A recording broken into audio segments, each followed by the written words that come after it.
ഒരു തവണ കഴിച്ചു കഴിഞ്ഞാൽ വീണ്ടും വീണ്ടും ട്രൈ ചെയ്ത് കഴിക്കാൻ തോന്നുന്ന അത്ര ടേസ്റ്റുള്ള മാങ്ങ മപ്പാസിന്റെ റെസിപ്പി ആട്ടോ ഇന്നത്തേത്. നമ്മുടെ അങ്കമാലി സ്റ്റൈലിലുള്ള മാങ്ങ മപ്പാസിന്റെ റെസിപ്പിയാണ്. ഒരുപാട് ചൂടൊക്കെ ഒന്ന് ആറി നല്ലോണം തണുത്ത് കുറുകി വരുന്തോറും ടേസ്റ്റ് കൂടി കൂടി വരുന്ന ഒരു റെസിപ്പിയും കൂടിയാണ്. അപ്പൊ മിസ് ചെയ്യാതെ എല്ലാവരും ഒന്ന് ട്രൈ ചെയ്ത് നോക്കുക. ഉറപ്പായിട്ടും ഇഷ്ടാവും. അപ്പൊ കണ്ടു നോക്കിയാലോ എങ്ങനെ നമ്മുടെ റെസിപ്പി ചെയ്തെടുക്കുന്നതെന്ന്. അതിനായിട്ട് അത്യാവശ്യം വലിപ്പമുള്ള 2 മാങ്ങയാട്ടോ ഞാൻ എടുത്തിരിക്കുന്നത്. നമ്മൾ എടുത്തിരിക്കുന്ന മാങ്ങ അത്യാവശ്യം നല്ല പുളിയുള്ള മാങ്ങയാണ്. അതിന്റെ തൊലിയൊക്കെ കളഞ്ഞ് ഈ ഒരു വലിപ്പത്തിലാണ് നമ്മൾ കട്ട് ചെയ്ത് വെച്ചിരിക്കുന്നത്. തീരെ അങ്ങട് കനം കുറയ്ക്കുകയും ചെയ്യരുത്. ഒരുപാട് കനത്തിലൊന്നും ആവരുത്. ഈ ഒരു വലിപ്പത്തിലും ഈ ഒരു കനത്തിലും ഒക്കെ ഒന്നിങ്ങട് കട്ട് ചെയ്തെടുത്താൽ മാത്രം മതി ട്ടോ. ഇനിയിപ്പോൾ ഇതിനകത്തേക്ക് നമുക്കൊന്ന് പൊടികളൊക്കെ ചേർത്ത് കൊടുക്കാം. ഒരു 1/4 ടീസ്പൂൺ മഞ്ഞൾപ്പൊടിയും അതേപോലെ തന്നെ എരിവുള്ള മുളക് പൊടിയും കാശ്മീരി മുളക് പൊടിയും കൂടി മിക്സ് ചെയ്തതാണ് 1 ടീസ്പൂൺ എടുത്തിട്ടുണ്ട്. ഇനി ഇതിലേക്ക് ഒരു 1/2 ടീസ്പൂൺ മല്ലിപ്പൊടിയും അതേപോലെ തന്നെ ഒരു 1/4 ടീസ്പൂൺ ഗരം മസാലയും ആവശ്യത്തിന് ഉപ്പും കൂടി ചേർത്ത് കൊടുക്കാം. അതിനുശേഷം ഇതെല്ലാം കൂടി പൊടി മാങ്ങയൊക്കെ ആയിട്ട് നന്നായിട്ട് തന്നെ ഒന്നും കൂടി മിക്സ് ചെയ്ത് ഒരു 10-15 മിനിറ്റെങ്കിലും റെസ്റ്റ് ചെയ്യാനായിട്ട് മാറ്റി വെക്കാവേ. ഈ സമയം കൊണ്ട് നമുക്ക് സവാളയൊക്കെ നന്നാക്കി എടുക്കാം. അതേപോലെ തന്നെ തേങ്ങാപ്പാലൊക്കെ റെഡിയാക്കി വെക്കാം കേട്ടോ.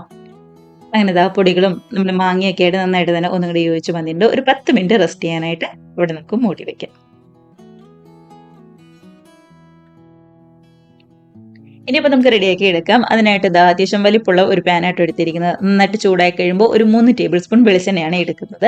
അപ്പോൾ വെളിച്ചെണ്ണ തന്നെ ചേർത്ത് കൊടുക്കണം. ഇല്ലാന്നുണ്ടെങ്കിൽ നമ്മുടെ റിഫൈൻഡ് ഓയിലോ അല്ലാന്നുണ്ടെങ്കിൽ പാം ഓയിലോ അങ്ങനെയൊന്നും ചേർത്ത് കൊടുക്കരുത്. വെളിച്ചെണ്ണ തന്നെ ചേർക്കണേ, അതാണ് നല്ല ടേസ്റ്റ്. വെളിച്ചെണ്ണ നന്നായിട്ട് ചൂടായിട്ട് വരുമ്പോൾ കടുകും ഉലുവയും കൂടി ചേർത്ത് നന്നായിട്ട് തന്നെ ഒന്നുകൂടി പൊട്ടി വന്നിട്ടുണ്ട്. ഇതിലേക്ക് മീഡിയം വലിപ്പത്തിലുള്ള ഒരു 2 സവാള ഇതേപോലെ തീരെ കനം കുറച്ച് നീളത്തിൽ അരിഞ്ഞതും കൂടി ചേർത്ത് കൊടുക്കാം.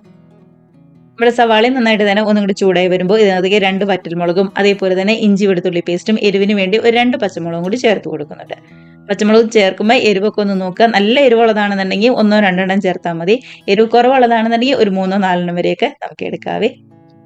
2 തണ്ട് കറിവേപ്പിലയും കൂടി ചേർത്ത് കൊടുത്ത് നന്നായിട്ട് തന്നെ ഒന്നും കൂടി മിക്സ് ചെയ്ത് ശരിക്കും നമ്മുടെ സവാളയൊക്കെ ആണെന്നുണ്ടെങ്കിൽ നന്നായിട്ട് വാടി നല്ലോണം ഇങ്ങോട്ട് കുഴഞ്ഞു വരണം കേട്ടോ. ആ ഒരു പരിവാവുന്നവരെ ഇതേപോലെ ഇളക്കി കൊടുക്കുക. നമ്മൾ ചേർത്ത് കൊടുത്ത സവാളയൊക്കെ ആണെന്നുണ്ടെങ്കിൽ നേർപകുതിയായിട്ട് തന്നെ വന്നിട്ടുണ്ട്. നല്ലോണം തന്നെ ഒന്നും കൂടെ വാടി വന്നിട്ടുണ്ട്. അപ്പൊ ഇനിയാണ് ഇതിനകത്തേക്ക് നമ്മൾ റെഡിയാക്കി വെച്ചിരിക്കുന്ന മാങ്ങ ചേർത്ത് കൊടുക്കുന്നത്. നമ്മൾ മിക്സ് ചെയ്ത് വെച്ച പാത്രത്തിൽ ഒരു 2-3 ടേബിൾ സ്പൂൺ വെള്ളവും കൂടി ചേർത്ത് അതും കൂടി നമ്മുടെ മാങ്ങയിലേക്ക് അങ്ങോട്ട് ഒഴിച്ചു കൊടുക്കാം. ഇനി സവാളയും ബാക്കി എല്ലാമായിട്ട് നന്നായിട്ട് തന്നെ ഒന്നും കൂടി യോജിപ്പിച്ചെടുക്കുകയാണ് ചെയ്യുന്നത്. ഈ സമയത്തൊക്കെയും ഗ്യാസിന്റെ ഫ്ലെയിം ഒരു മീഡിയം അല്ലാന്നുണ്ടെങ്കിൽ ലോ ഫ്ലെയിമിൽ വെച്ചാൽ മതി കേട്ടോ. ഇനി നമ്മുടെ ഈ മിക്സ് അങ്ങോട്ട് മൂടി വെച്ച് മാങ്ങയൊക്കെ പകുതി വേവായിട്ട് വരുന്നവരെ ഒന്നും കൂടി വേവിച്ചെടുക്കാം. ചില മാങ്ങയൊക്കെ പെട്ടെന്ന് ഇങ്ങോട്ട് വെന്ത് വന്നോളും, ചിലത് കല്ല് പോലെ ഇരിക്കും. അപ്പൊ അതനുസരിച്ച് ഒന്ന് നോക്കിയിട്ട് മാങ്ങയുടെ വേവ് ഒന്ന് നോക്കിയിട്ട് ഗ്യാസിന്റെ ഫ്ലെയിം ഒന്ന് അഡ്ജസ്റ്റ് ചെയ്ത് വെച്ചാൽ മാത്രം മതി കേട്ടോ. ഒട്ടും തന്നെ അടിയിലൊന്നും പിടിക്കാതിരിക്കാനായിട്ട് ഇടയ്ക്കിടയ്ക്ക് ഒന്നും കൂടെ ഇളക്കി കൊടുക്കണേ. നമ്മുടെ മാങ്ങയൊക്കെ പകുതി വേവായിട്ട് വന്നപ്പോൾ തേങ്ങയുടെ 2-ാം പാലാണ് ചേർത്ത് കൊടുക്കുന്നത്. തീരെ തിന്നായിട്ടിരിക്കുന്ന തേങ്ങയുടെ 2-ാം പാലുണ്ടല്ലോ, ഞാനിവിടെ 2 കപ്പ് 2-ാം പാൽ എടുത്തിട്ടുണ്ട്.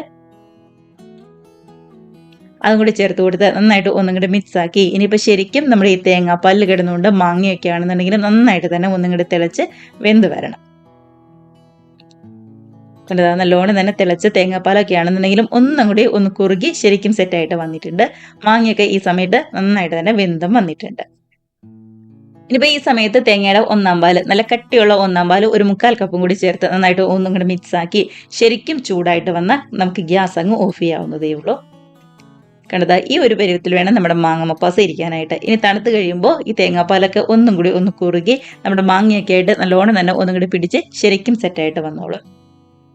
അങ്ങനെ 1-ാം പാലും കൂടി ചേർത്ത് നന്നായിട്ട് തന്നെ ഒന്നും കൂടി ചൂടായിട്ട് വന്നപ്പോൾ ഒരു 1/4 ടീസ്പൂൺ ഗരം മസാലയും കൂടി ചേർത്ത് ഒന്നും കൂടി മിക്സ് ആക്കിയതിന് ശേഷം നമുക്ക് ഗ്യാസ് ഓഫ് ചെയ്യാവുന്നതേ ഉള്ളൂ.